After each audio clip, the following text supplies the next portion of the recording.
대한민국 대표 투자 전문가 라인업. 왜 이런 강의는 서울에서만 해? 아니, 대구에서도 하는데? 대구 경북 부동산 머니쇼.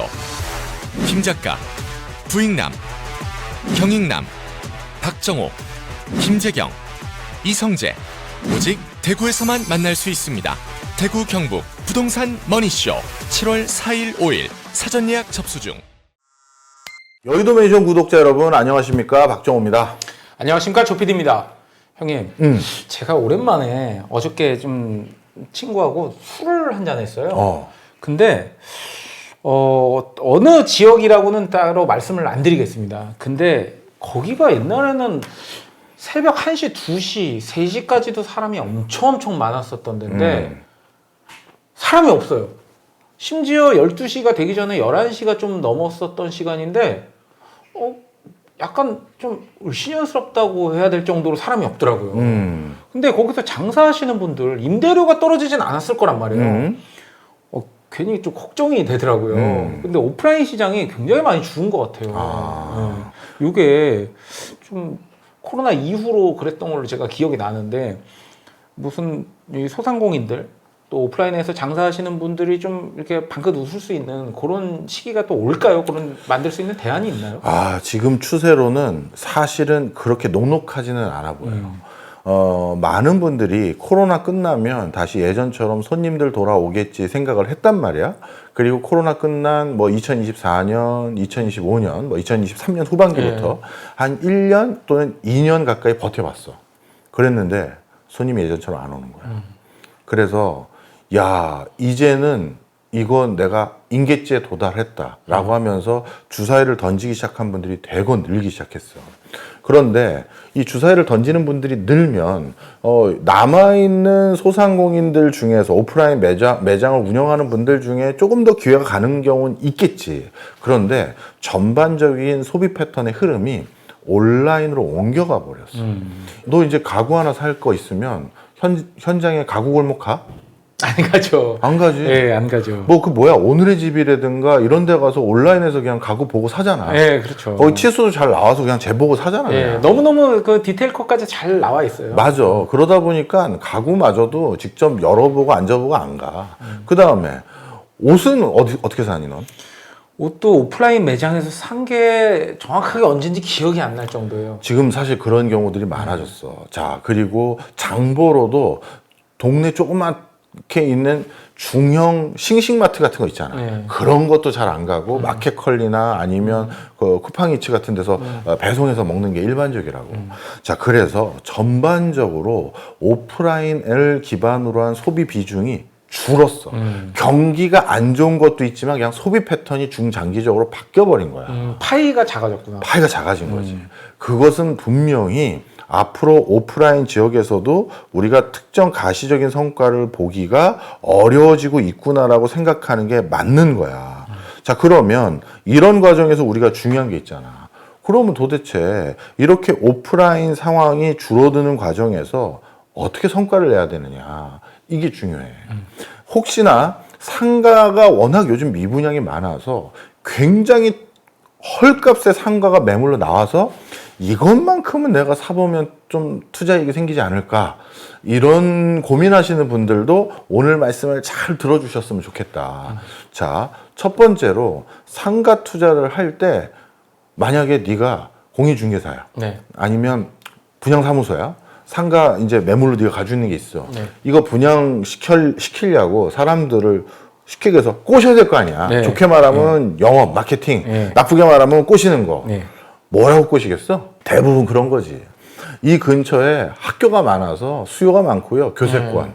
그리고 여기 있어서 역세권이고요. 뭐고요. 그리고 이 인근에 벌써 아파트 단지가 몇 개가 있냐면 이런 걸로 꼬시는 거 아니야. 그 유동 인구가 뭐 얼마만큼이고. 그렇지. 결론부터 말씀드리면 그걸로 절대 현혹돼서는 안 됩니다. 상가가 정말 버틸 수 있는 여지는 잡은 물고기에서 오는 게 아니야. 어차피 그 분양사무소에서 얘기하거나 공인중개소에서 얘기하고 있는 그 이슈들이 있잖아. 이 근처에 중학교 있고요, 고등학교 있고요, 여기 근처에 아파트 단지에 몇 명이 살고요, 근처에 지하철역에서 쭉 오는 출퇴근길 경로 중에 가운데 있고요. 이런 거는 어차피 나 아니면 다른 대안이 없어. 그거는 어차피 내 가게에 고정비 일부 털거나 딱 또이또이 맞추는 이 정도 수준으로만 내가 그냥 생활만 되는 수준의 매출이 올라올 가능성이 많아. 그걸로 큰 돈을 번다든가 아니면 갑자기 경기가 나빠진다고 했었을 때 버틸 수 있는 추가적인 어떤 수익이 못 나와. 그럼 뭘 기대해야 되느냐? 외진이 얼마나 올 수 있느냐. 아, 교수님, 그런 동네에 외진이 어떻게 오겠어요? 자, 그래서 그게 되게 중요한 거야. 우리 여기 여의도잖아. 네. 여의도에서 멀지 않은 공덕에 가보면 네.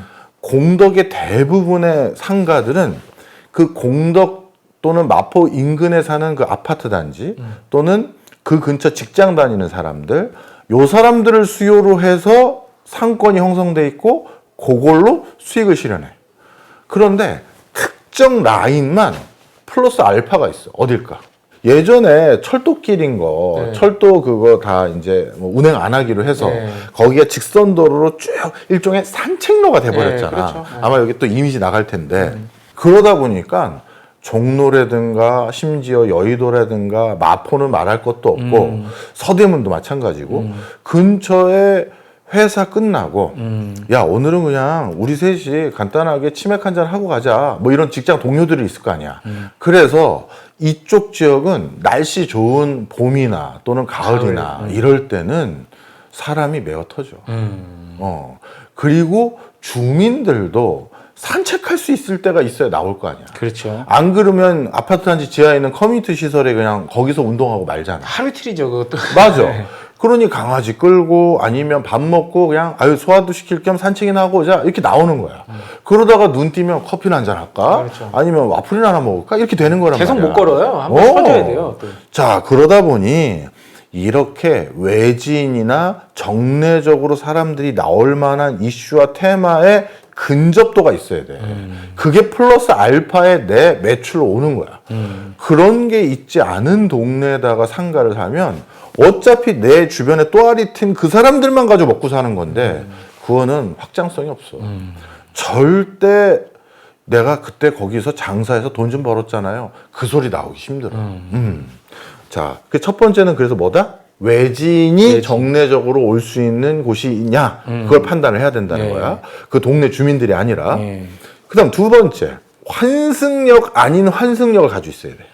환승역 아닌 환승역. 예를 들어서 동대문역이라든가 뭐 왕십리라든가. 왕십리라든가 그런 데는 원래 프리미엄이 붙은 곳이니 들어가기도 어렵고 그러면 남은 게 뭐가 있냐면 공유 자전거 그 뭐라고 해야 돼? 그 파킹존. 파킹존이 근처에 있느냐 없느냐.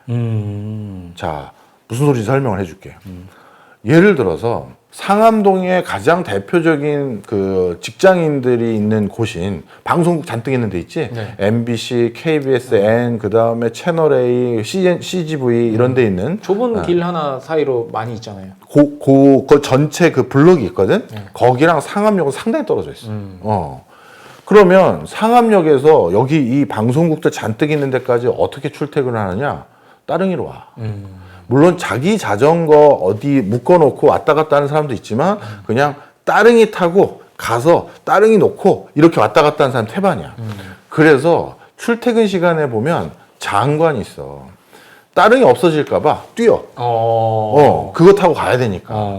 그래서 택 딱 찍고 따릉이로 지하철역까지 가서 딱 가거든. 자, 그런데 거기에서 중요한 힌트가 있어. 따릉이를 파킹하는 그 조닝이 있잖아. 존이 있어요. 그 조닝 앞에 있는 편의점과 똑같은 건물이 있는데 그 뒷블럭이나 옆블럭이나 길 건너에 있는 편의점의 매출은 어떻게 될까? 굉장히 많이 차이 나겠죠. 하늘과 땅 차이야.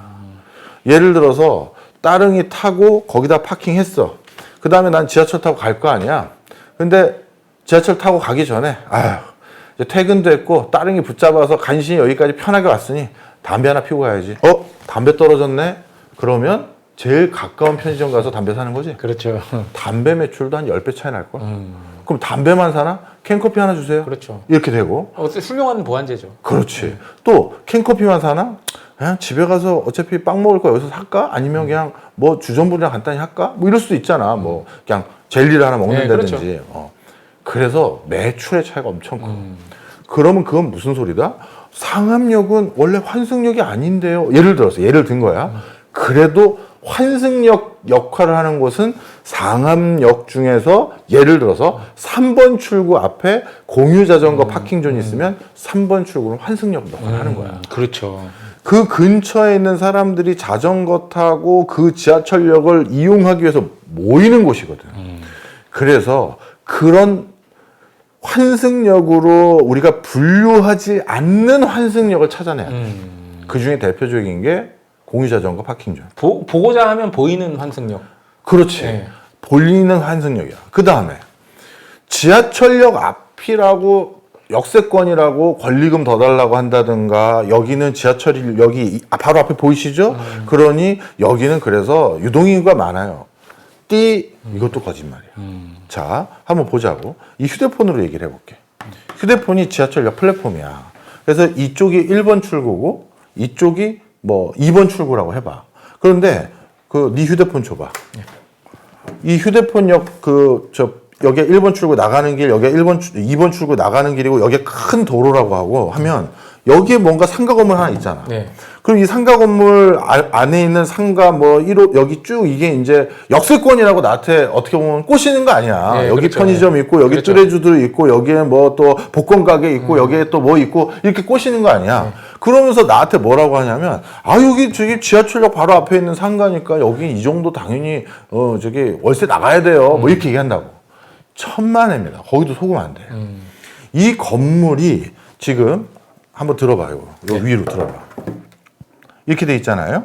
그러면 이쪽으로 나가는 길과 이쪽으로 나가는 길이니 너 한번 생각을 해봐. 네가 자주 이용하는 지하철역이야. 네. 그러면 너 나갈 때도 일로 나가야 될지 일로 나가야 될지 다 외워놓고 있지. 그렇죠. 그러면 일로 나왔어. 그럼 넌 일로 나와서 굳이 백해서 일로 온 적 있어? 요 가운데로? 네, 한 번도 없는 것 같아요. 대부분 일로 쭉 가잖아. 목적지로 가는 거죠. 그렇지. 여기도 일로 쭉 가는 거고. 그 얘기는 다시 말하면 이 상가 건물에 요쪽 끄트머리와 요쪽 끄트머리, 양쪽 끄트머리는 출구에 바로 앞에 있으니까 그나마 출구에 인접한 진짜 역세권이야. 그런데 이거 좀 들어줘. 네. 이 양쪽 출구 정 가운데 있는 여긴 출구가 없잖아. 네. 여기와 마주보고 있는 여기 있지. 네. 요쪽에 있는 상가 부스는 역세권이 아니야. 거기까지 백해서 여길 가는 건 특정한 목적성이 있지 않고서는 안 가게 돼. 여기 뭐 예를 들어서 3번 출구에서 만나기로 했는데 상대가 늦게 와가지고 그럼 몰라. 한번 뭐 살까 뭐 그 정도 특수한 상황이 아니고서는 그런 거는 홍대 입구역이라든가 삼성역이라든가 광남역이라든가 만남의 장소. 그렇지. 그래서 원래 그 역을 정례적으로 이용하는 숫자 못지않게 불특정 다수의 유동인구가 많은 지역에선 성립돼. 그런데 대표적으로 강북의 수유역이라든가 이거는 출퇴근하는 사람들이 주요 이용하는 그 수유역 근처 사는 사람들의 그렇죠. 어떻게 보면 대표적인 정거장이지 수유역까지 가서 누구 만나자고 하는 사람 없는 거잖아. 그러면 그 사람들은 어떻게 되느냐? 우리 집 가는 경로에 예를 들어서 난 이쪽으로 나와 우리 집 가는 경로야. 그럼 이쪽으로 나오다가 있는 편의점에서 내가 물건을 사지. 요 가운데 있는 편의점을 빽 해가지고 가지 않는다는 거야. 자, 그래서 무슨 소린지 이해하셨죠? 역 앞에 있는 플랫폼 앞에 있는 상가 건물이라고 해서 그냥 이 역세권을 온전히 다 이용한다라고 하면 거짓말이야. 이런 게 이 장사를 직접 안 해봤거나 우리처럼 전문적으로 상권 분석을 안 해보면 모르고 그냥 진짜 그렇네 하고 그냥 덜컥 계약을 해버려. 이거 물을 흘려보낸다고 생각하고 이 유동 인구라는 것도 어떤 그 유량이잖아요. 중요한 얘기다. 물을 흘려보낸다고 생각하고 물이 많이 차는다고 이렇게 머릿속으로 상상해서 하면 어떨까요? 정답이야. 맞아. 야, 네 얘기를 들으니까 내가 또 하나 생각난 게 있어. 그래서 절대 오르막에 있는 상가는 하면 안 돼. 사람들은 올라가고 싶어 하지 않아. 그렇죠. 그래서 오르막에 있는 뭔가 가게나 이거는 확실히 매수출이 떨어져. 근데 저도 실제로 이거 오르막길에 있는 거 눈에 보였는데도 오르막길이라서 안 간 적이 있어요. 많아. 네. 진짜 많아. 그래서 진짜 물을 타고 흘러간다라고 생각하는 거가 정말 좋은 비유네. 자, 그러면 역 앞에 있는 똑같은 건물에 있는 상가가 쭉 일렬로 있다 하더라도 여기에 나왔을 때 바로 보이는 그 상가와 내가 고개를 돌려야지만 보이는 상가의 가치는 그렇죠. 하늘과 땅이라고 생각해야지 저기랑 여기랑 다 똑같은 가격을 부과해서 나한테 뭐 상가 임대해라고 하면 절대 그 돈 내시면 안 된다. 꼭 기억하셔야 되고. 자, 그러면 지금까지 3개 얘기 드렸어. 뭐야? 이제 외지인이 정례적으로 방문 가능한 곳이에요. 그리고? 그 다음에 뭐 환승역 아닌 환승역. 그 중에 대표적으로 공유 자전거. 예, 공유 자전거 같은 어? 거. 그 다음에 이제 세 번째는 말씀하신 대로 이제 뭐 가까이 있다고 해서 반드시 환승역이 아니다. 그렇지. 다 똑같은 게 아니다 얘기를 네. 했고 마지막 또 하나가 있어. 예를 들어서 우리 가장 멀리 있는 지하철역 그 종점 역할을 하는 지하철역 뭐가 하나 있을까? 연천역? 연천역이라고 하자고. 네. 자, 연천역이 끝이지. 네. 끝이라고 보자고. 그럼 연천 지하철역에서 서울까지 들어오잖아. 네. 그럼 들어올 때 연천역 중간중간에 또 역들이 있을 거 아니야. 네. 그러면 너는 아무리 봐도 예를 들어서 네가 이제 사회 막 대학교 막 졸업해서 대학교 때 모은 알바 비용만 가지고 너는 편의점의 황제가 되고 싶어 해. 네. 편의점 30개를 내가 가지고 있는 편의점 황제가 되고 싶어 한다. 네. 근데 서울 안에서 편의점을 열기에는 돈이 모자라서 외곽에 편의점을 열려고 하는데 네. 지하철역 앞에 있는 그러면 끄트머리에 있는 연천역과 그 중간중간에 있는 역들 중에 너는 어디에다 여는 게 더 매출이 높을 것 같니? 중간중간의 역들이 물론 개별적인 호재가 있는 것도 있겠지. 그 근처에 신도시가 크게 네. 있을 수도 있고 그러면 거기가 더 잘 되겠지만 나머지 조건이 동급이라면 무조건 맨 끝에 있는 데를 가야 돼. 네. 왜냐하면 맨 끝에 있는 데는 지하철을 이용하기 위한 그 바깥에 있는 모든 사람들이 일로 오게 돼 있어. 이해했어? 그렇죠. 예. 그러니 이쪽에는 이 나머지 이 지하철 끝 바깥에 있는 지역을 내가 다 먹는 거야. 그런데 그 중간중간 여기 있는 데들은 어떻게 된다? 나머지는 다 N빵인 거지. 예, 지나가는 거. 제일 가까운 역 쪽으로 다 나눠서 갈 거 아니야. 네. 그러다 보니까 그 중간에 있는 역 앞에 있는 편의점을 차리면 그 편의점의 반경 이렇게 역을 중심으로 반경 그었을 때 이쪽 역을 그어서 반경 그린 그 거기에서 접했을 때 그 접점 안쪽에 있는 것만 내 편의점을 그나마 이용할 수 있는 거지 이쪽 역에 가까운 사람이 나한테 오질 않는다고. 그런데 종점이면 여기서 원을 그린 것뿐만 아니라 이 바깥엔 지하철역이 없잖아. 그렇죠. 그럼 서울까지 지하철 이용하겠다는 사람은 일단 다 여기까지 와야 될 거 아니야. 그렇죠. 그러니까 그 플러스 알파가 있는 거야. 그리고 참 재미있게 이 종점이면 다는 아닙니다, 여러분. 다는 아닌데 일반적으로 그 안쪽 서울에 인접한 것보다 분양가가 싸. 그걸 훨씬 싸겠죠. 왜냐하면 서울에 가까이 올수록 서울과 가깝다는 이유만으로 괜히 상가를 더 비싸게 분양받아. 그렇죠. 그런데 실질적으로 이점이 더 많은 거는 어떻다? 분양가도 싸면서 바깥 지역에 있는 사람까지 커버칠 수 있는 종점이 장점이 있는 데가 더 많다라는 거예요. 물론 여러분 기억하셔야 됩니다. 이건 일반론을 얘기한 거지 종점에 있는 상권을 또 분석할 때는 개별적인 이슈라든가 개별적인 또 특수성도 있잖아. 그렇죠. 자, 그래서 정리를 하자면 상가라는 게 전반적으로 기회가 줄어들고 있는 추세가 분명 맞아.